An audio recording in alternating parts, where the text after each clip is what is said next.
رونق کے افطار میں ایک مرتبہ پھر خوش آمدید۔ مفتی نور رحمانی صاحب ہمارے ساتھ موجود ہیں اور ہم اعتکاف کے حوالے سے بات کر رہے تھے۔ اب آخری عشرہ ہے اور ڈیورنگ ڈسکشن مفتی صاحب نے 2-3 چیزوں کا ذکر کیا، تو میں نے ان کو بریک میں بھی پوچھا کہ کیا ہوتی ہیں، تو پھر ہم نے یہ ڈیسائیڈ کیا کہ آن ایئر جا کے بھی یہ بات کریں، کیونکہ جیسے مجھے نہیں پتہ تو میرے جیسے بہت سارے لوگ ہوں گے جن کو یہ انفارمیشن نہیں ہوتی، جن کو یہ نالج نہیں ہوتی ہے ریگارڈنگ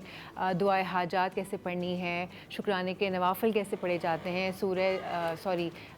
توبہ کے نوافل کیسے پڑھے جاتے ہیں، تو اس حوالے سے بھی ذرا سی بات کر لیتے ہیں۔ جی مفتی صاحب ذرا یہ بھی بتا دیں۔ بسم اللہ الرحمن الرحیم۔ جس طرح ابھی آپ نے ماشاء اللہ فرمایا کہ آخری عشرہ جہنم سے آزادی کا چل رہا ہے، اور میں سمجھتا ہوں یہ آخری جو پیکیجز ہوتے ہیں اللہ کی طرف سے، یعنی کہ جس طرح مارکیٹ میں ہم جائیں تو سیل لگی ہوتی ہے کہ جو دکاندار کی خواہش ہوتی ہے کہ آپ آ کے مجھ سے خرید لیں، اللہ سبحانہ و تعالیٰ نے جنت کے دروازے کھول دیے، جنت کی سیل لگا دی ہے۔ اب اس میں آخری عشرے کے اندر تو شب قدر جو عطا فرمائی وہ 84 سال کی عبادت کا ثواب عطا فرما دی ہے، اور فرشتوں کا نزول ہوتا ہے کسی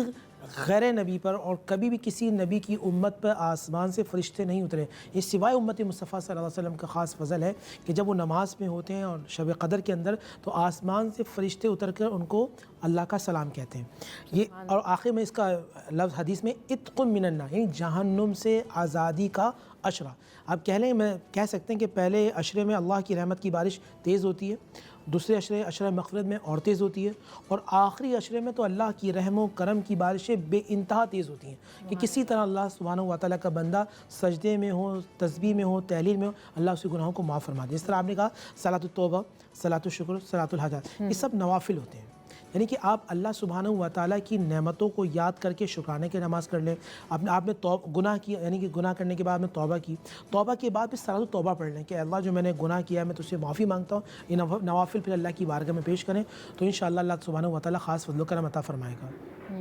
اور جیسے آپ نے کہا کہ دعائے حاجات کے بارے میں میں آپ سے پوچھ رہی تھی کہ یہ کیسے پڑھی جاتی ہے؟ دیکھیے دعا حاجات بیسیکلی دعا ہے، آپ اردو میں پڑھ لیں یا عربی کے اندر جو ایک پورا ایک ماسورہ ہوتا ہے وہ آپ اس طرح پڑھ لیں، یہ اللہ سے مانگنے کا۔ میں سمجھتا ہوں کہ جب آپ کوئی دعا مانگیں تو آپ کو معلوم ہونا چاہیے کہ آپ کیا مانگ رہے ہیں۔ یہ آداب دعا کی شرائط اور آداب میں سے ہمارے لوگ اکثر جسے آپ کی نماز پڑھے اس کے بعد آپ اس سے پوچھیں آپ نے کیا نماز میں دعا مانگی تھی، نماز کے بعد تو وہ غافل ہو گیا تھا، یار بس وہ مانگ لی۔ تو یہ بہت بدتمیزی کی بات ہے۔ دعا مانگتے ہوئے تکرار نہ کریں کہ اللہ تو دے دیا، تو چاہے تو دے دے، تو چاہے تو نہیں، یہ کہیں کہ اللہ مجھے عطا فرما۔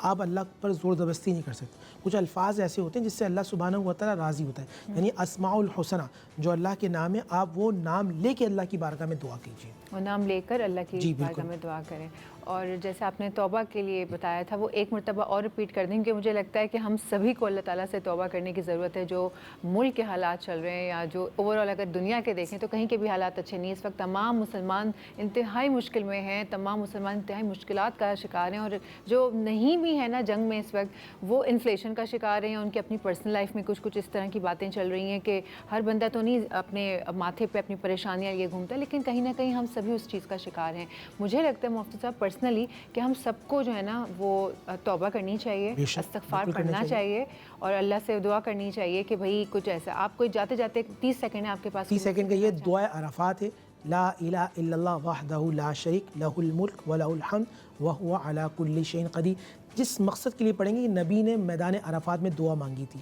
تو آپ یہ الفاظ نبی علیہ السلام کے ہیں، آپ دعا جو بھی دعا مانگیں اور بالخصوص نماز تہجد میں سحری کے وقت مانگیں، جس نیت سے جو مانگیں گے اللہ سبحانہ و تعالیٰ اپنے نبی کے الفاظ کی برکت سے آپ کو اللہ عطا فرمائے گا۔ بہت بہت شکریہ مفتی صاحب تشریف لانے کے لیے اور اتنے اچھے سے ایکسپلین کرنے کے لیے۔ سو ویورز، یہ آج کی نشست یہیں پر ختم ہے، اس کے بعد چھوٹی سی بریک کا وقفہ لیں گے ہم۔ وقفے کے بعد ہمارے پاس ایک گیسٹ موجود ہیں، ان سے ہم آپ کو ملوائیں گے، تو لیتے ایک چھوٹا سا شارٹ کمرشل بریک، اس کے بعد واپس آتے ہیں۔